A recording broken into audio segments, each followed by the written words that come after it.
Welcome to स्टेनोपाथ। Dictation शुरू होने में 3 सेकंड शेष। स्टार्ट। इन दिनों प्राय सभी मंदिरों में सूचना पट्ट द्वारा भारतीय परिधान में आने की अपील की जा रही है। ये एक अच्छी शुरुआत है। विराम। असल में कई लोग काम पर जाने से पहले या काम से लौटकर मंदिर जाते हैं। विराम। ऐसे में वे ठीक कपड़े पहन लेते हैं, पर कुछ लोग यह ध्यान नहीं रखते। वे मंदिर को भी सिनेमा हॉल, मॉल, बाजार या चिड़ियाघर जैसा मनोरंजन का स्थान समझते हैं। विराम। कपड़ों की यह मर्यादा केवल धर्म स्थल पर ही नहीं, बाकी जगह भी है। विराम। कुश्ती और क्रिकेट के खिलाड़ियों के कपड़े एक जैसे नहीं हो सकते। विवाह या जन्मदिन की पार्टी में जो रंग बिरंगे कपड़े पहनते हैं, वह शमशान या शोक सभा में नहीं पहन सकते। विराम। कॉलेज की दैनिक वेशभूषा और डिग्री समारोह की वेशभूषा में अंतर होगा ही। कपड़ों में परिवर्तन मौसम के अनुसार ही होता है। विराम।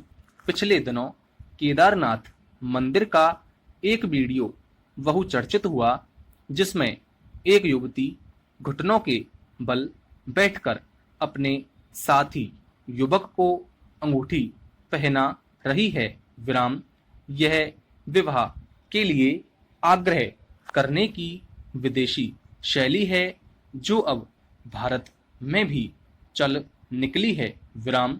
यद्यपि युवक ने धोती कुर्ता और लड़की ने साड़ी पहनी थी, देखने से साफ पता लगता है कि यह वीडियो योजनाबद्ध रूप से बना है।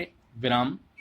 एक व्यक्ति तो अपने कुत्ते के साथ मंदिर में पहुंच गया और उससे नंदी के पैर भी छुआए। इस पर भी काफी आपत्ति की गई। विराम। मंदिर के गर्भगृह में केवल पुजारी ही जा सकता है, पर कई लोग वहां भी सेल्फी, फोटो और वीडियो बनाते हैं। विराम। केदारनाथ में ही शिवपिंडी पर नोट बरसाती महिला का वीडियो भी पिछले दिनों बहुचर्चित हुआ है। विराम। कुछ लोग द्वार पर भीड़ में घुसकर सेल्फी लेते हैं, जिसमें गर्भगृह का दृश्य आ सके, तो कुछ लोग मंदिर की परिक्रमा करते हुए वीडियो बनवाते हैं। इससे शेष दर्शनार्थियों को बहुत असुविधा होती है। विराम। पैरा। इस न्यायालय के समक्ष विद्यमान मात्र इस सीमा तक सीमित है कि यदि विद्वान एकल न्यायाधीश ने आनुकल्पिक अनुतोष के आधार पर रिट याचिका की पोषणीयता के संबंध में आरंभिक आक्षेप उठाए जाने के समय बिंदु पर रिट याचिका पर विचार करने के लिए अग्रसर हो गए हैं और उन्होंने मामले में गुणागुण पर खंडन शपथ पत्र फाइल करने का आदेश पारित कर दिया है और तत्पश्चात उसी रिट याचिका को अन्य विद्वान एकल न्यायाधीश पक्षों के विद्वान काउंसिलों की सहमति से आनुकल्पिक अनुतोष की विद्यमानता के आधार पर खारिज कर देते हैं। तो क्या अन्य विद्वान एकल न्यायाधीश को ऐसा करने का अधिकार प्राप्त होगा? विराम।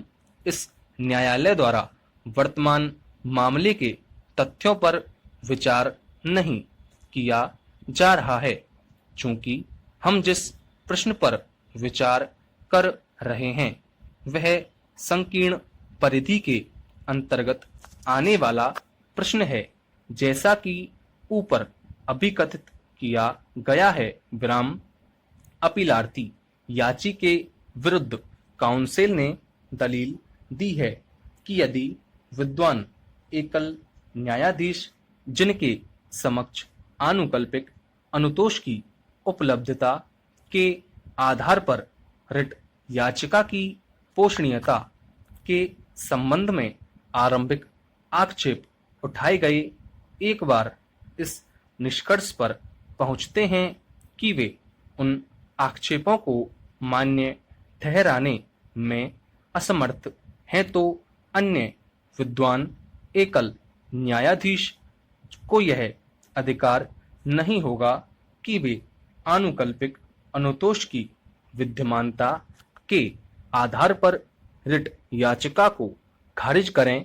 विराम अतः उक्त आदेश को हमारे समक्ष आक्षेपित किया गया है। अपीलार्थी याची के विद्वान काउंसिल ने अपने निवेदनों के समर्थन में निर्णयों का अवलंब लिया है। विराम।